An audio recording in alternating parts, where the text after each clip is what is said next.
என் தங்கப்பிள்ளையே, பேரதிர்ஷ்ட செய்தி கொண்டு உன் வராகி இன்று உன் முன்னால் வந்திருக்கின்றார். என் குழந்தையே, நாளைய தினம் உன் வீட்டிற்கு காலை நேரத்தில் 3 பேரும், மாலை நேரத்தில் ஒரு ஆணும் வரப்போகின்றார்கள். சரியாக இவர்களை நீ அடையாளம் கொள்ள வேண்டிய நேரம், இவர்கள் யார் என்று நீ தெளிவாக தெரிந்து கொள்ள வேண்டிய நேரம். என் குழந்தையே, உன்னுடைய வாழ்க்கையில் நடத்தப் போகின்ற ஒரு பேரதிர்ஷ்டத்திற்கு இவர்கள் முக்கியமான காரணமாக இருக்கப் போகின்றார்கள். ஓரளவிற்கு நீ யாரென்று கணித்திருந்தாலும் உன் அம்மா நான் சொல்லப்போகின்ற விஷயங்கள் என்னவென்று நீ தெரிந்து கொண்டால் நிச்சயமாக இந்த வாழ்க்கை உனக்கு தரக்கூடியது என்னவென்று நீ சரியாக தெரிந்து கொள்வாய். என் குழந்தையே, பயந்தவனுக்குத்தான் படைபலம் தேவை, துணிந்தவனுக்கு அல்ல என்பதனை நீ புரிந்து கொள். எப்பொழுதும் பயப்படாமல் துணிந்து ஒரு விஷயத்தை நீ செய்யும் பொழுது நிச்சயமாக அது உன்னுடைய வாழ்க்கையில் மிகப்பெரிய வெற்றியை கொடுக்கும் என்பதனை நீ மறந்து விடாதே.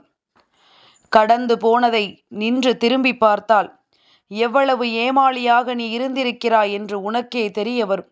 எந்த விஷயங்களை எல்லாம் எப்படி எதிர்கொண்டிருக்கிறாய் என்று பார்க்கும் பொழுது நிச்சயமாக இந்த வாழ்க்கை உனக்கு கொடுப்பது எல்லாம் என்னவென்று தெரிய வரும். என் குழந்தையே, அடுத்தவனின் வழியை புரிந்தவன் மனிதன், அடுத்தவன் வழியை உணர்ந்தவர் மாமனிதன். அடுத்தவர் வழியை புரிந்து உணர்ந்து அதற்கு ஏற்ப உதவி செய்யக்கூடியவர்தான் கடவுளின் அவதாரம். இப்படி உன்னுடைய வாழ்க்கையில் உன்னுடைய வழியை புரிந்து உணர்ந்து அதற்கு ஏற்ப உதவிகளை செய்யக்கூடியவரை யாரென்று நீ தெரிந்து கொள்ள வேண்டிய நேரம் இது. உன்னோடு என்றும் உன் தாயானவள் நான் இருப்பதை தெரிந்து உன் வாழ்க்கையில் நடக்கக்கூடிய நல்ல விஷயங்களுக்கெல்லாம் என்றும் கட்டுப்பட்டு நீ பெருமகிழ்ச்சியோடு இருக்க வேண்டிய நேரம் என்பதனை நீ மறந்து விடாதே.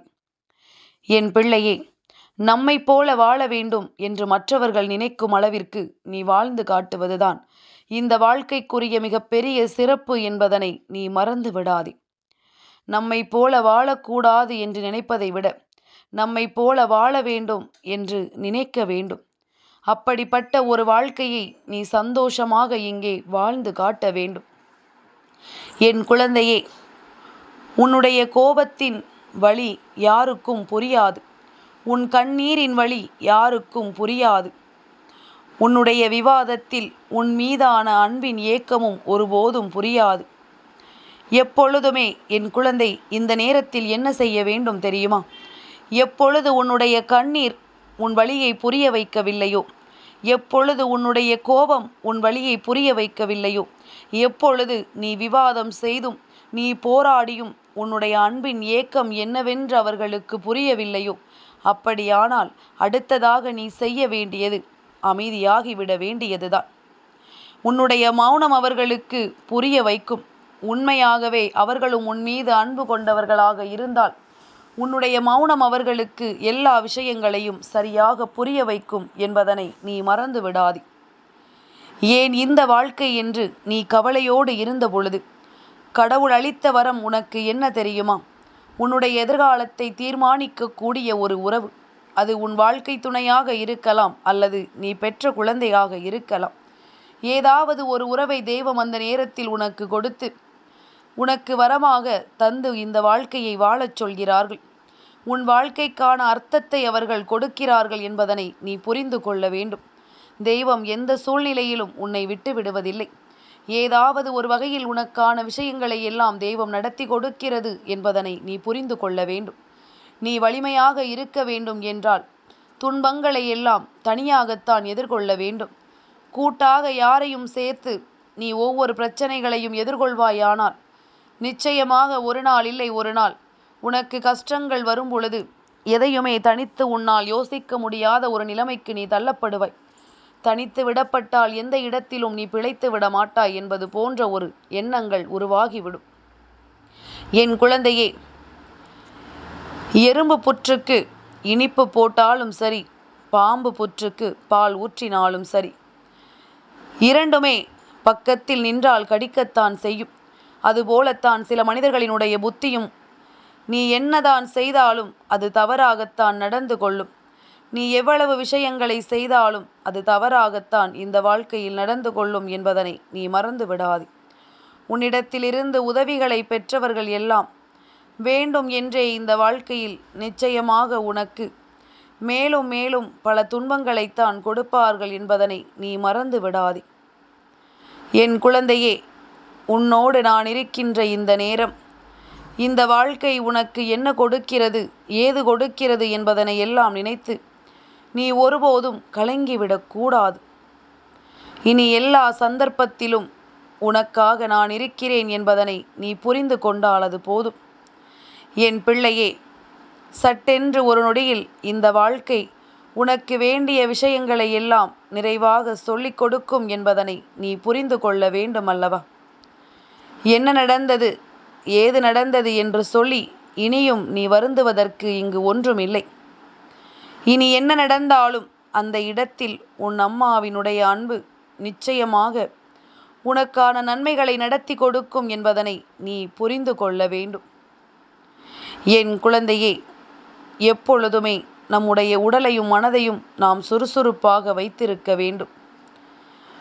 உலகமே உன்னை குறை சொன்னாலும் சரி, ஊரே உன்னை எதிர்த்து நின்றாலும் சரி, உனக்கு நீ உத்தமனாகவும் உன்னை படைத்த தெய்வத்திற்கு உண்மையாகவும் நீ இருந்துவிட்டால் போதும்.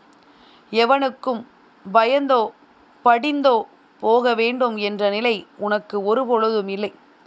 அந்த அவசியம் உனக்கு ஒருபொழுதும் தேவையும் இல்லை என்பதனை நீ புரிந்து கொள்ள வேண்டும். இனி உனக்காக நான் இருக்கின்ற இந்த நேரங்களில் இந்த வாழ்க்கை உன்னை சுற்றி வந்து உனக்கு கொடுக்கின்ற அத்தனை மாற்றங்களையும் நீ தெளிவாக என்னவென்று தெரிந்து கொள்ள எப்பொழுதும் தயாராக இருக்க கற்றுக்கொள். நடந்து முடிந்த விஷயங்களுக்கு இந்த வாழ்க்கை இனி உனக்கு தரக்கூடிய எல்லா விஷயங்களையும் நிச்சயமாக உனக்கான சந்தோஷத்தை உறுதியாக நடத்தி தரும். என் பிள்ளையை, விரும்புவதால் கருவறையில் மீண்டும் இடம் கிடைக்கப் போவது கிடையாது. வெறுப்பதனால் அந்த கல்லறையும் உன்னை விடப்போவது கிடையாது. அதனால் இருக்கும் வரை எதையுமே அனுபவித்து மகிழ்ச்சியாக இருக்க வேண்டும் என்பதனை நீ புரிந்து கொள்ள வேண்டும்.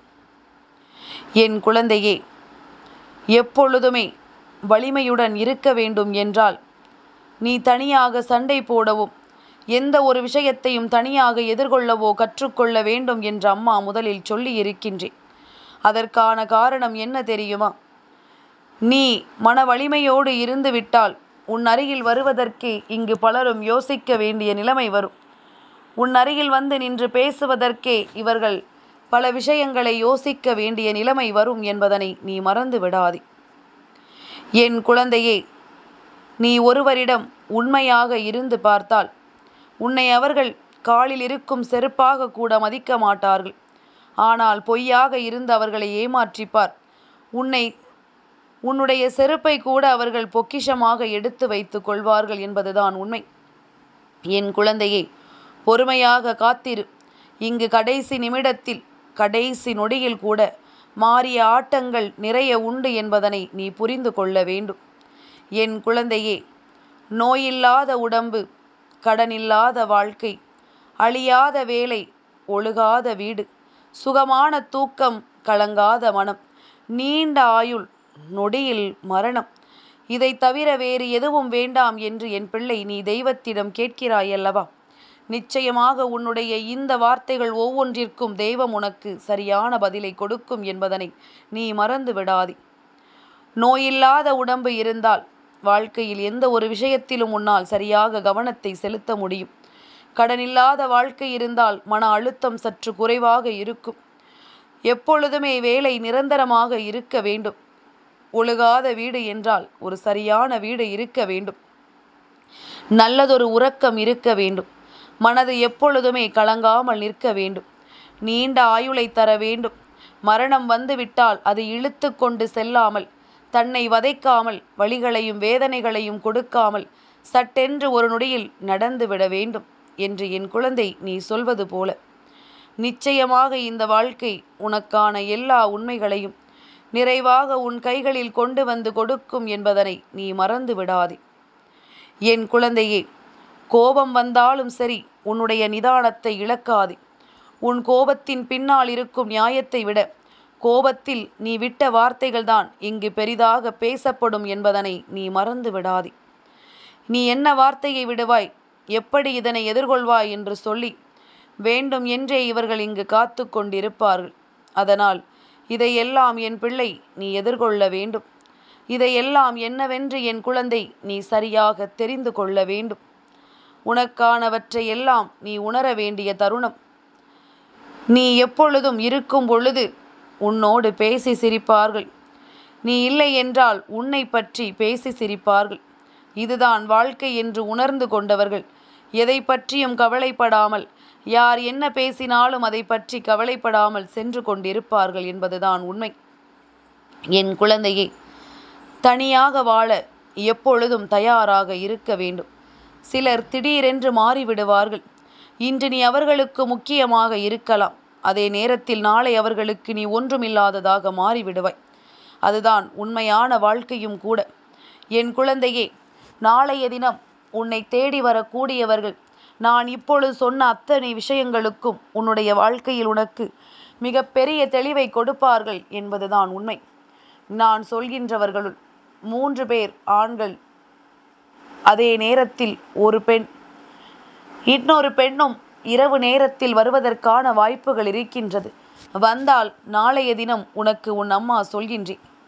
என் குழந்தையே, இதில் முதலாவது உன்னுடைய இல்லத்திற்குள் வரக்கூடியது யார் தெரியுமா? பகல் நேரத்தில் உன் இல்லத்தை வந்து சேரப்போவது நீ முதலாவதாக வணங்கிய சங்கடகர சதுர்த்தியின் நாயகன் விநாயக பெருமான், 2வதாக பஞ்சமியின் நாயகி இந்த வராகி, 3வதாக சஷ்டியின் நாயகன் இந்த முருகப்பெருமான், 4வதாக நாளை மாலை நேரத்தில் உன் இல்லத்திற்கு வரக்கூடியவர் அஷ்டமியினுடைய நாயகனான கால பைரவர். அதுபோல நாளைய தினம் பிரித்யங்கரா தேவியும் அஷ்டமி நாளில் உன் இல்லத்திற்கு வருவதற்கான வாய்ப்புகள் உண்டு. நாளைய தினம் வியாழக்கிழமை என்பதனால் குபேர பகவானையும் உன் இல்லத்திற்குள் வரவழைக்க வேண்டிய நேரம். இப்படியாக நாளை உன் இல்லத்திற்குள் நிறைய தெய்வங்கள் வரப்போகின்றார்கள். கடந்த 3 நாட்களாக விநாயக பெருமானையும் வராகி தேவியையும் முருகப்பெருமானையும் மனிதார வழிபட்டிருக்கின்றாய். அவர்களிடத்திலிருந்து உனக்கு மிகப்பெரிய நல்லது நடக்க வேண்டும் என்றால் அது நாளைய விடியலில் அவர்கள் 3 பேரும் ஒன்று சேர்ந்து உனக்கு நடத்தி கொடுக்க வருவார்கள் என்பது எப்பொழுதுமே நீ தெரிந்த உண்மை அல்லவா? அதுபோல வியாழக்கிழமை குபேர பகவானுக்கு உகந்த நாள் என்பதனால் அவர் உன்னை தேடி வருவார். நாளை மாலை நேரத்திற்கு பிறகு அஷ்டமி திதி ஆரம்பமாகின்றது. தேய்பிறை அஷ்டமி திதியில் நீ வழிபடக்கூடியவர் கால பைரவரும் பிரித்யங்கரா தேவியும். இப்படியாக நாளைய தினம் ஒட்டு மொத்தமாக 6 தெய்வங்கள் உன் இல்லத்திற்குள் நின்று உனக்கு மிக பெரிய காரியத்தை செய்து கொடுக்க போகிறார்கள். இவர்களை எல்லாம் நீ உணர்ந்து கொண்டால் போதும். நிச்சயமாக உன் வீட்டில் தெய்வ சக்தி நடமாடுவதை நீ உணர்ந்து கொண்டால் போதும். எல்லாமும் உனக்கு சரியாகவே நடப்பதை நீ தெளிவாக தெரிந்து கொள்வாய். எல்லா விஷயங்களும் உனக்கு நிறைவாக நடப்பதை நீ என்னவென்று உணர்ந்து கொள்வாய். உன்னோடு நான் இருக்கின்ற இந்த நேரம் இனி எப்பொழுதும் இந்த வாழ்க்கையில் உனக்கு வேண்டிய பல விஷயங்களை சர்வ நிச்சயமாக நடத்தி கொடுக்கும் என்பதனை நீ உணர்ந்திடுவாய் என்பதனை மறந்து விடாதே. உன்னை சுற்றிலும் நான் உன் முன்னால் கொண்டு வந்து நடத்தக்கூடிய இந்த விஷயங்களுக்கு எப்பொழுதும் நீ கட்டுப்பட்டு நடந்தால் போதும். எல்லையில்லாத மகிழ்ச்சியும் எல்லையில்லாத சந்தோஷமும் என்றும் உன் வாழ்க்கையில் நிறைந்திருக்க வேண்டும் என்றுதான் நான் ஆசைப்படுகின்றேன். என் பிள்ளையே, எதுவாக வேண்டுமானாலும் இந்த வாழ்க்கை உனக்கு நடத்திவிட்டு போகட்டும். எதை வேண்டுமானாலும் உனக்கு சொல்லிவிட்டு போகட்டும். இனி என்ன நடந்தாலும் சரி, எது நடந்தாலும் சரி, நீ எதிர்பார்த்ததையெல்லாம் இந்த வாழ்க்கை உனக்கு சரியாக நடத்தி தரும் என்பதனை நீ புரிந்து கொள்ள வேண்டிய கால நேரம் உனக்கு வந்து விட்டதல்லவா? என் பிள்ளையே, இந்த தருணங்களை எல்லாம் நீ உணரப்போகின்ற நேரம். இனி உனக்காக என்றும் இந்த வராகியினுடைய அரவணைப்போடு இந்த வாழ்க்கையில் உனக்கு கிடைக்கக்கூடிய வெற்றிகள் ஒவ்வொன்றும் உறுதியாக உனக்கு கிடைக்கும் என்பதில் எந்த ஒரு மாற்று கருத்தும் கிடையாது. இத்தனை தெய்வங்களினுடைய ஆசிகளையும் பெற்று விடியும் பொழுதில் உனக்கான மிகப்பெரிய வெற்றியை நீ உறுதியாக பெற்றுக்கொள்வாய் என்பதனை நீ மறந்து விடாதே. என் தங்கப்பிள்ளைக்கு இந்த வராகி அம்மாவினுடைய ஆசீர்வாதங்கள் எப்பொழுதும் உண்டு.